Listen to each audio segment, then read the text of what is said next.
Christian community पर एक allegation लगा और एलिगेशन वही है कि जेल मिशन और आरसी मिशन के द्वारा, चर्च और आरसी मिशन के द्वारा जमीन का अवैध हस्तांतरण किया गया एसपीटी सीएनटी एक्ट का उल्लंघन करते हुए। इसे आप किस क्या वास्तव में इसमें सच्चाई है? ठीक है, आप लोगों को लग रहा है कि ईसाई समुदाय के लोग सीएनटी एक्ट का उल्लंघन करके चर्च और अन्य भवनों को बनाए, तो जांच होना चाहिए। लेकिन सभी धर्म के साथ यह हो चुकी है, सिर्फ धर्मनिरपेक्ष देश है, संविधान के अनुरूप धर्म के आधार पर अगर ईसाइयों का खाली जांच करेंगे तो पक्षपात होगा।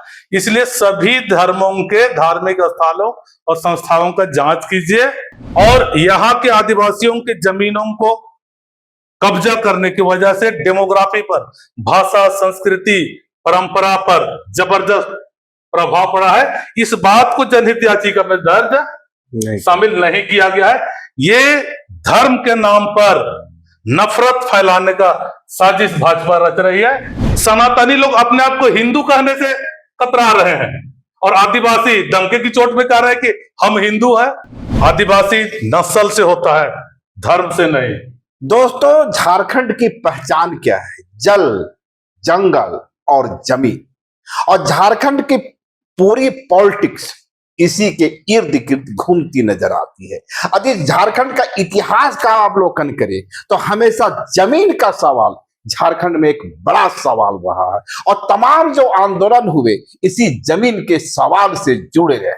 लेकिन हालिया दिनों में क्रिश्चियन कम्युनिटी पर एक एलिगेशन लगता रहा है और वह एलिगेशन है कि क्रिश्चियन कम्युनिटी शरणाधर्मियों की क्रिश्चियन कम्युनिटी कहने का मतलब है क्रिश्चियन ऑर्गेनाइजेशन, जो क्रिश्चियन समुदाय के चर्चेज हैं, उनके द्वारा सीएनटी एसपीटी एक्ट का उल्लंघन करते हुए जमीन का हस्तांतरण किया गया है या किया जाता रहा। यह मुद्दा झारखंड की सियासत में करीबन 1 से 1.5 दशक से गर्माता रहा है।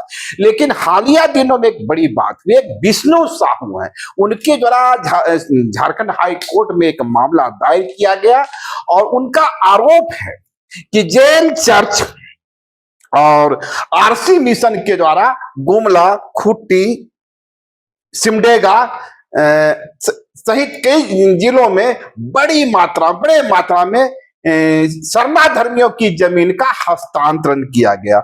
और इस मामले में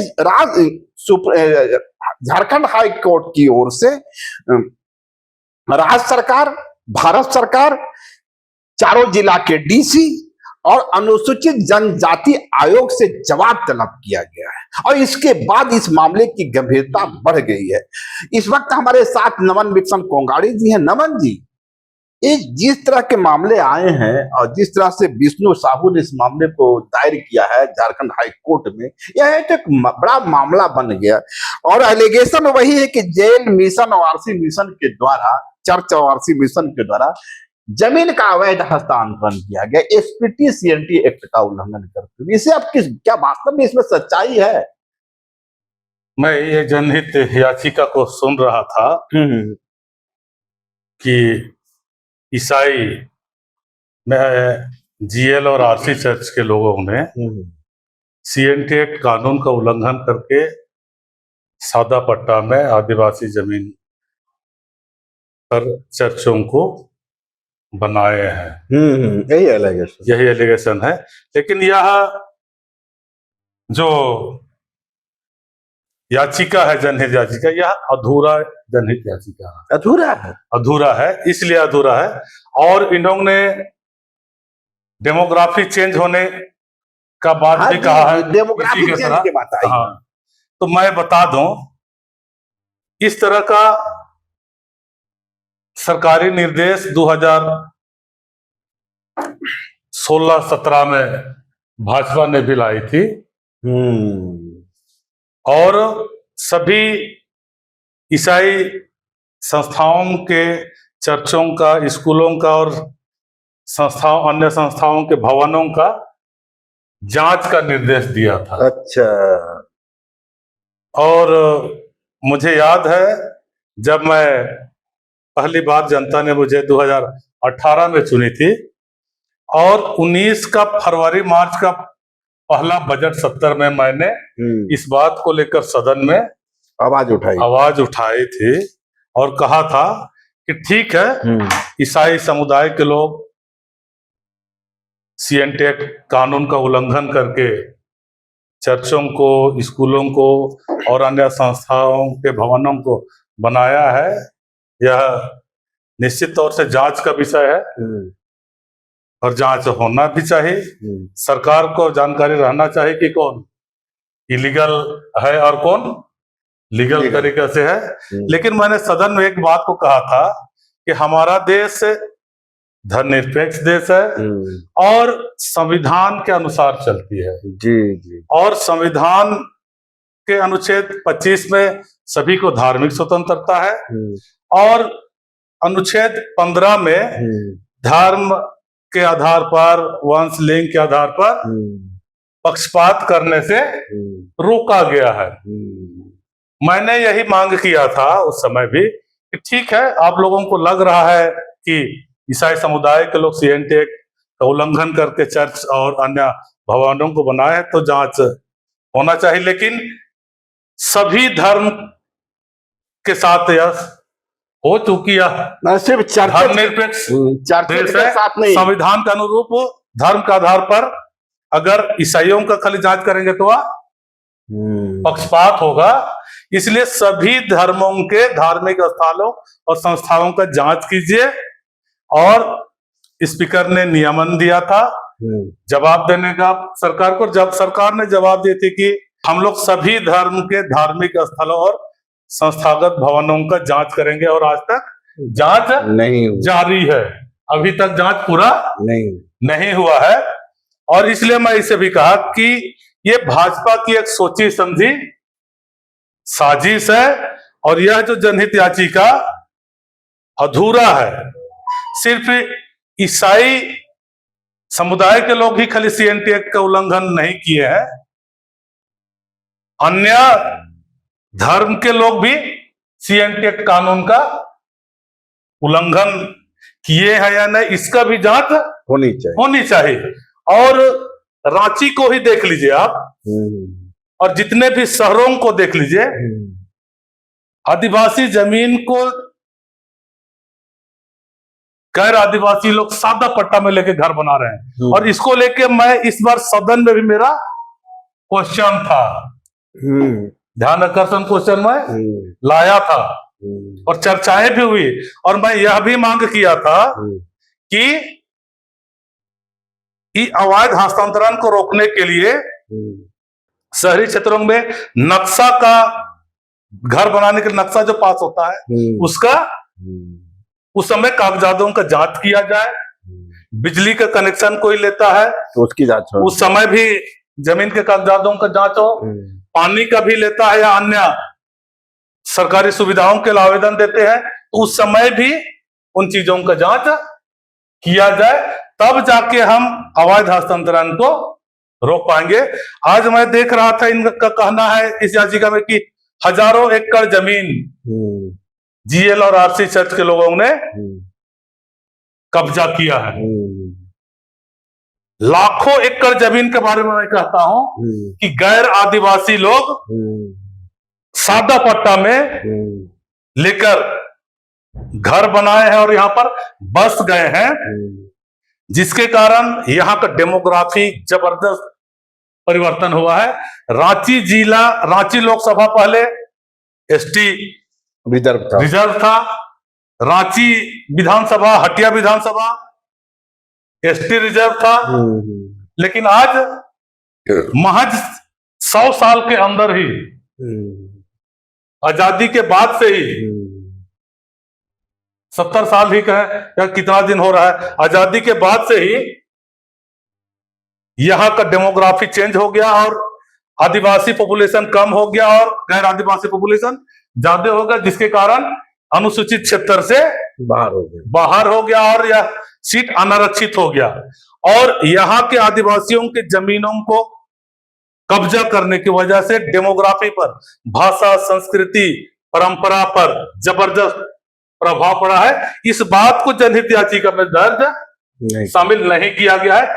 ये धर्म के नाम पर नफरत फैलाने का साजिश भाजपा रच रही है और निश्चित तौर से इस याचिका के पीछे यही तरीका है। और अभी इसीलिए भाजपा के लोग कह रहे हैं कि सरना सनातन एक है, सरना सनातन एक है, इसलिए कह रहे हैं, कह रहे सरना का जमीन को अगर सनातन घर बना लिया है तो क्या गलत किया, दोनों तो एक है, इसलिए सीएनटी एक्ट का उल्लंघन जायज नहीं है, जायज है। इस तर्क को देने के लिए ये लोग इस तरह का साजिश रच रहे हैं। मैंने सरना सनातन एक का नारा कहीं ना कहीं उस सरना समाज के खिलाफ ही साजिश है। और तो और हमारे कस्टमरी लॉ में बेटियों को जमीन का अधिकार नहीं है, पैतृक संपत्ति, उसे अपने पति के जमीन पर अधिकार है हमारा हर आदिवासी कस्टमरी लॉ में। इसलिए ऐसा है कि हमारे आदिवासी समुदाय में जमीन कोई विशेष व्यक्ति के द्वारा नहीं बनाया गया है, बल्कि उस खूंट, उस कुल, उस वंश के लोगों के द्वारा, गोत्र के लोगों के द्वारा बनाया गया है, मेहनत करके, जंगल को काट के मेहनत करके। इसलिए वह जमीन उस कुल, उस वंश, उस खूट के लोगों का है। क्योंकि बेटी का विवाह अन्य गोत्र में होता है, तो अगर बेटी को जमीन देगा तो वह सामुदायिक जमीन दूसरे गोत्र, दूसरे वंश में चला जाएगा। इसलिए यह कस्टमरी लॉ में हमारा व्यवस्था है। और भाजपा ने, आरएसएस ने बड़ी साजिश के तहत इस केस को सुप्रीम कोर्ट में ले गया और सुप्रीम कोर्ट ने समानता का अधिकार के तहत आदिवासी बेटियों को पैतृक संपत्ति में अधिकार दे दिया। और अब गैर आदिवासी लोग आदिवासी बेटियों को विवाह, प्रेम के जाल में फंसाएंगे और विवाह करेंगे और उनके नौकरियों को, उनके जमीनों को, पैतृक जमीनों को बेटी के रास्ता से कब्जा करेंगे। क्योंकि बेटी को हिस्सा मिलेगा तो सीएनटी एक्ट कानून नहीं रोक पाएगा। ये साजिश चल रहा है हमारे आदिवासियों के खिलाफ। इस बात को हमारे आदिवासी समुदाय के लोग, जो लोग यह कह रहे हैं कि सरना सनातन एक है, और कुछ लोग तो कह रहे हैं कि आदिवासी हिंदू है।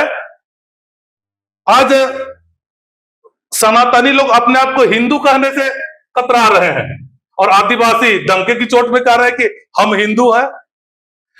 हिंदू लोग कतरा रहे हैं हिंदू का अपना पहचान से। हमारे प्रधानमंत्री जी ने कह दिया कि हम हिंदू नहीं है।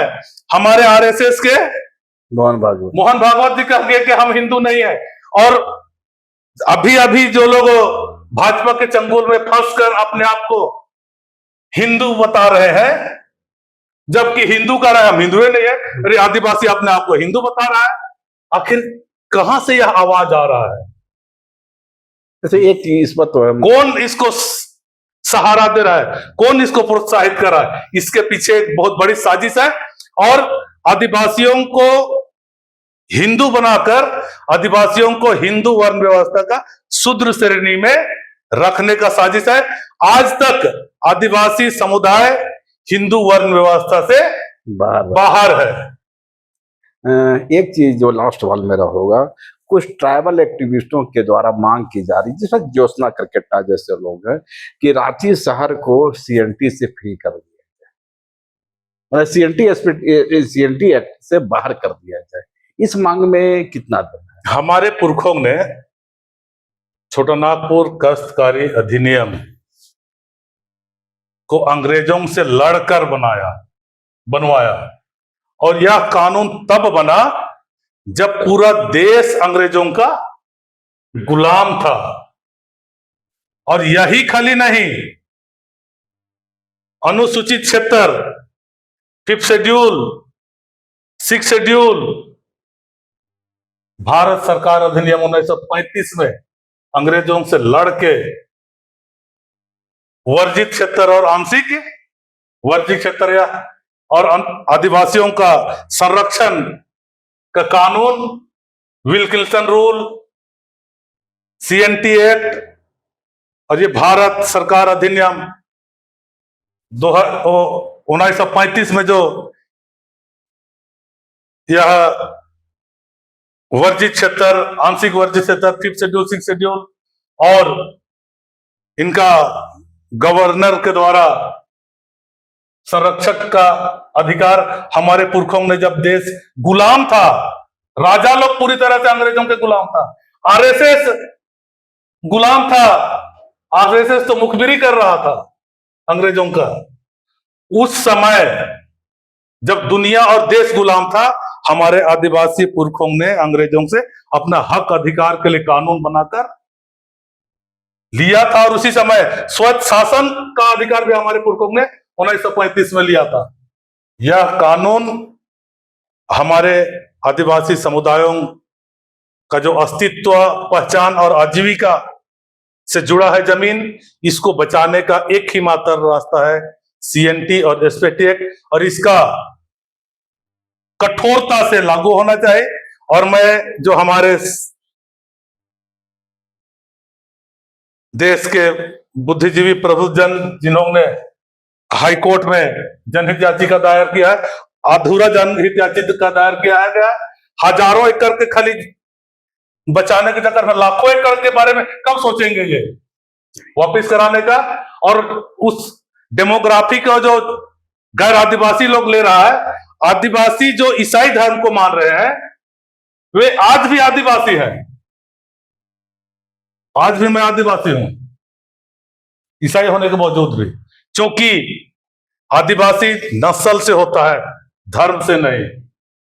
और अगर मैं अपने जमीन को दान में अपने आस्था के लिए चर्च बनाने के लिए देता हूं, आप अपने जमीन को मंदिर बनाने के लिए देते हैं, तो क्या गलत है क्या?